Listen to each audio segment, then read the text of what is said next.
नमस्कार दोस्तों, ज्ञान कैरियर क्लासेस में आपका बहुत बहुत स्वागत है। दोस्तों, आज हम परसेंटेज के उन सवालों को देखेंगे जो एग्ज़ाम पॉइंट ऑफ व्यू से बहुत महत्वपूर्ण है और लगभग सभी कंपटीशन एग्ज़ाम में इस तरह के सवाल पूछे जाते हैं। तो आज हम उन्हीं सवालों को लेकर आपके सामने आ रहे हैं। जैसे पहला सवाल देख लेते हैं।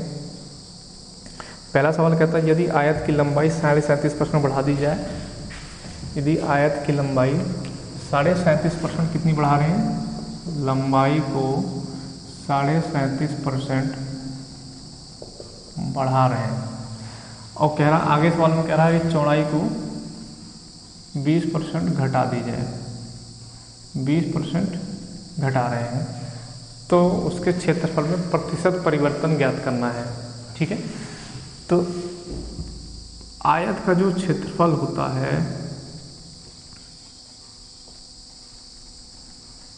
आयत का क्षेत्रफल होता है बच्चे लंबाई गुणा चौड़ाई होता है, ये बराबर होता है क्षेत्रफल के। ठीक है, तो हमें यहाँ से देखना है कैसे कर सकते हैं इसको। देखिए 37.5% की फ्रैक्शन कितनी होती है, 37.5% की फ्रैक्शन होती है बच्चे 3/8 और 20% की फ्रैक्शन होती है 1/5। ठीक है, तो कह रहा है कि लंबाई को 37.5% बढ़ा रहे हैं, मतलब पहले 8 से कितना हुआ, 8 से कितना हुआ, 11 हुआ। पहले 8 थी, 8 से 11 हो गया। चौड़ाई को 20% घटा रहे हैं, तो पहले 5 था, 5 से घट के 4 हो गया, 5 से 4 हो गया। तो पहले के हिसाब से देखा जाए तो इसका क्षेत्रफल कितना हुआ, 40 हुआ, और इसके हिसाब से देखा जाए तो इसका 44 हुआ। ठीक है, लंबाई गुणा चौड़ाई 44 हो गया। अब इसमें प्रतिशत परिवर्तन ज्ञात करना है, तो इन दोनों के बीच में अंतर कितना है, 44 हो गया यहाँ पे। इसमें कितने का अंतर है, 4 का। 4 का अंतर है किस पे, 40 पे। तो 100 पे कितना होगा, कैलकुलेट करेंगे 10% आएगा इसका।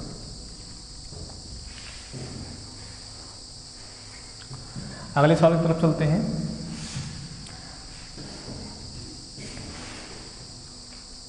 अगले सवाल में कह रहा है, यदि किसी वर्ग की भुजा 40% बढ़ा दी जाती है, यदि किसी वर्ग की भुजा 40% बढ़ा दी जाती है, तो उसका क्षेत्रफल का प्रतिशत परिवर्तन ज्ञात करना है हमें। ठीक है, तो 40% वर्ग का क्षेत्रफल क्या होता है, भुजा गुणा भुजा, भुजा गुणा भुजा बराबर होता है क्षेत्रफल। ये होता है आपका वर्ग का क्षेत्रफल। ठीक है बच्चे, अब 40% का मतलब क्या हुआ, 40% का मतलब होता है 2/5। मतलब कोई चीज़ बढ़ रही है, 40% बढ़ रही है, मतलब कोई चीज़ 5 थी, 5 से बढ़ के कितनी हुई, 7 हुई। तो पहले 5 थी, 5 से 7 हुई। ऐसे इसमें भी कितनी, पहले 5 थी, 5 से 7 हुई। तो यहाँ पे इसका क्षेत्रफल कितना है, 25, यहाँ पे इसका 49। ठीक है, पहले 25 क्षेत्रफल था, अब 49 हो गया। तो दोनों का डिफरेंस कितना आया, दोनों का डिफरेंस आया 24। तो 24 का अंतर किस में है, 24 का अंतर आपका 25 पे है। तो 100 पे कितना होगा, तो 25 चौके 100, 24 गुणा 4, 96%।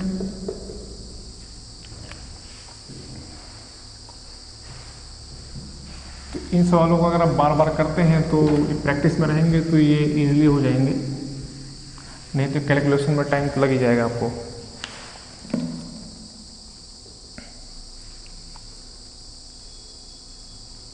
एक सवाल है, यदि नए बजट में केरोसिन तेल की कीमत 25% बढ़ जाती है। देखिए अगले सवाल में कह रहा है, केरोसिन तेल की कीमत कितनी बढ़ रही है, कीमत जो बढ़ रही है वो 25% बढ़ रही है। ध्यान दीजिएगा, 25% बढ़ रही है। कीमत बढ़ रही है तो खपत में कितने परसेंट की कमी करनी है ताकि खर्चा ना बढ़े, ये सवाल में पूछा गया है। तो ऐसे सवालों को हम देखते हैं कि यदि हमारा कोई चीज़ 100 में है, 100 का दाम है, 100 से बढ़ के वो 125 हुआ, क्योंकि 25% है तो 125 हो गया। 100 से बढ़ के 25% में 100 का 25% 125 हुआ। तो खपत में कितने परसेंट की कमी की जाए कि खर्चा ना बढ़े। तो खपत में कितने परसेंट की कमी की जाए, तो कमी कितने की करनी पड़ेगी, 25 की। किस पे करनी पड़ेगी, 125 पे। तो 100 पे कितना होगा ये मुझे बताना है। तो 25 पंजे 125, ये 20, तो कितना है 20%। ये सवाल अक्सर हर एग्जाम में पूछा जाता है, इसलिए इसको बहुत ध्यान से कीजिएगा।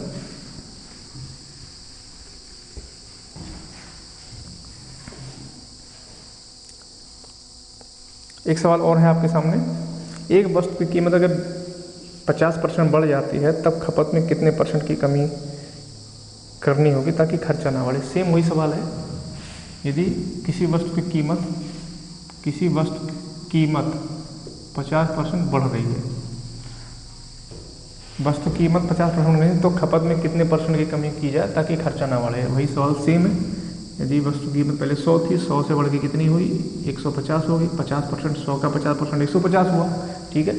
तो कितने परसेंट की कमी की जाए, कमी पूछ रहा है, तो खपत में कितने परसेंट कमी की जाती है, यहाँ 50 का अंतर है, तो 50 की कमी की जाए, कितने पे की जाए 150 पे की जाए, तो 100 पे कितना होगा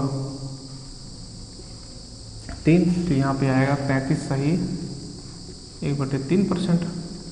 बहुत सिंपल है, क्योंकि 1/3 का जो फ्रैक्शन जो हमारा परसेंटेज में होता है वो 33 से 1/3 होता है।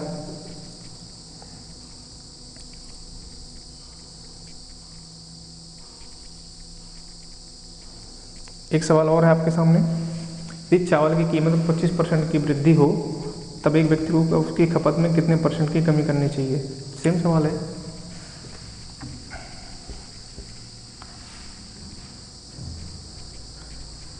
यदि चावल की कीमत में 25% की वृद्धि की जाए, 25% की वृद्धि की जाए तो खपत में कितने परसेंट की कमी की है। तो पहले चावल का दाम 100 था, 100 से बढ़ के इसकी कीमत कितनी हुई 25%, मतलब 100 का 25% 125।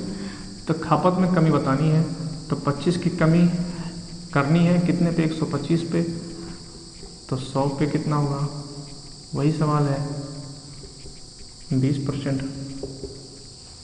इसको आप बिना पेन और पेंसिल के भी इजीली कर सकते हैं, थोड़े प्रैक्टिस में लाना होगा आपको बस, और कुछ नहीं। एक नए सवाल की तरफ चलते हैं।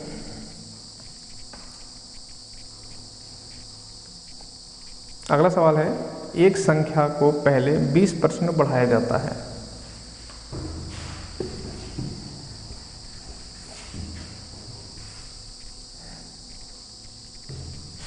कह रहा है एक संख्या को पहले 20% बढ़ाया जाता है। पहली कंडीशन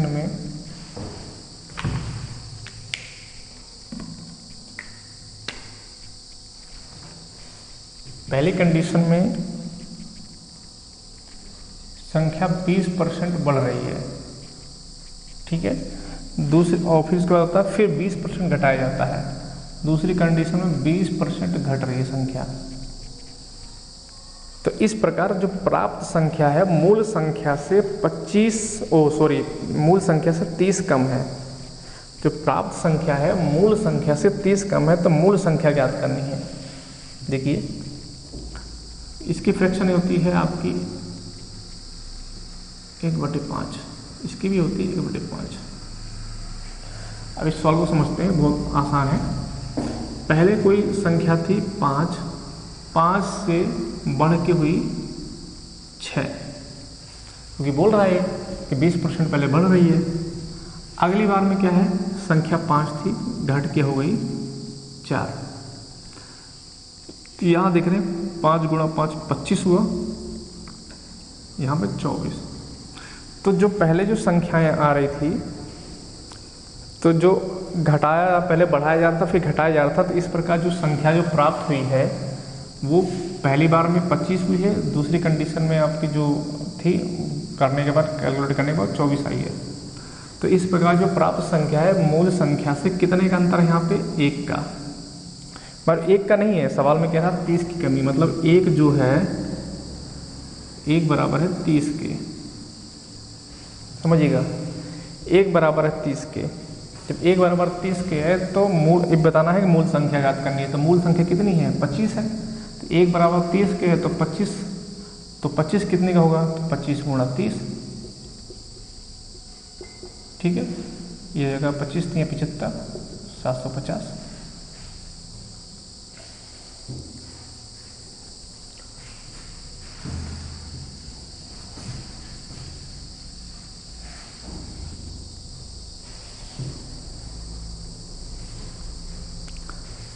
अगले सवाल में चलते हैं। यदि एक संख्या को पहले 20% बढ़ाया जाता है, पहले 20% बढ़ा रहे हैं, फिर 20% और बढ़ाया जाता है, दूसरी कंडीशन में भी हमारा 20% बढ़ रहा है, ठीक है। तो तब संख्या में प्रतिशत परिवर्तन ज्ञात करनी है। तो संख्या में क्या है? प्रतिशत परिवर्तन ज्ञात करना है। पहले कंडीशन में 20% बढ़ रहा है, जिसकी फ्रैक्शन होती है 1/5, इसकी भी होती है 1/5। पहली कंडीशन में क्या देख रहे हैं हम कि 5% बढ़ रही है, तो यहाँ से 5 से कितनी हुई बढ़ के 6 हो गई। दूसरी कंडीशन में 5 से बढ़ के कितनी हुई? 6 हुई। तो संख्याएं कितनी प्राप्त हुई हमारी? 25, 36। यहाँ पे अंतर कितने का है? 11 का है। यहाँ अंतर कितने का है? 11 का है। 11 का अंतर है किस पे? 25 पे। तो 100 पे कितना हुआ? 100 पे कितना हुआ? 44%।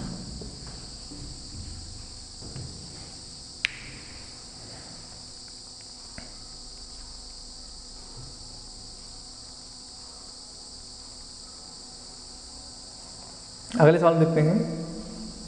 जब एक वस्तु की कीमत 10% बढ़ाई जाती है, तब उसकी बिक्री में 10% की कमी हो जाती है।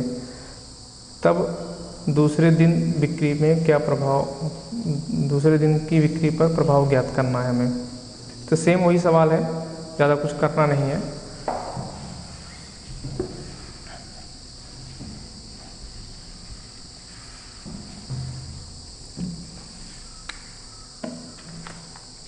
दस परसेंट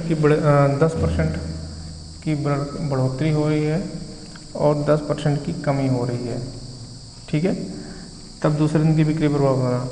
तो देखिए 10% की फ्रैक्शन होती है 1/10, तो 10 से की बढ़ोतरी हुई तो कितनी हुई? 11 हुई। दूसरे में क्या हुआ? 10% की कमी है, तो 10 की फ्रैक्शन 1/10 होती है यहाँ पे भी। तो कमी कितनी होगी? 9 की हुई यहाँ पे। तो यहाँ पे कितना हुआ? 100 हुआ, यहाँ पे हुआ 99। कमी हुई 1 की 100 पे, तो 100% कितना हुआ? 1% की यहाँ हानि हो रही, क्योंकि पहले 100 था, 100 से 99 हुआ है, ठीक है।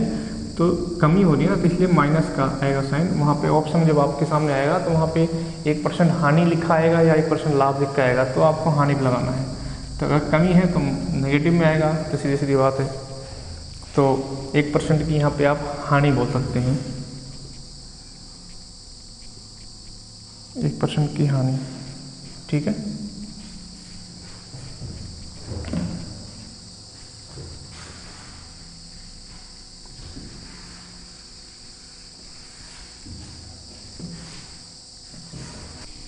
तो दोस्तों आज की क्लास को हम यहीं ख़त्म करते हैं। उम्मीद करता हूँ आज के जो सवाल आपके लिए कराए गए हैं वो आपको अच्छी तरीके से समझ में आए होंगे। अब इनके रेगुलर आप प्रैक्टिस करते रहिए और नेक्स्ट क्लास में हम कुछ और भी सवालों को लेके आएंगे। आज के लिए बस इतना ही दोस्तों, नमस्कार।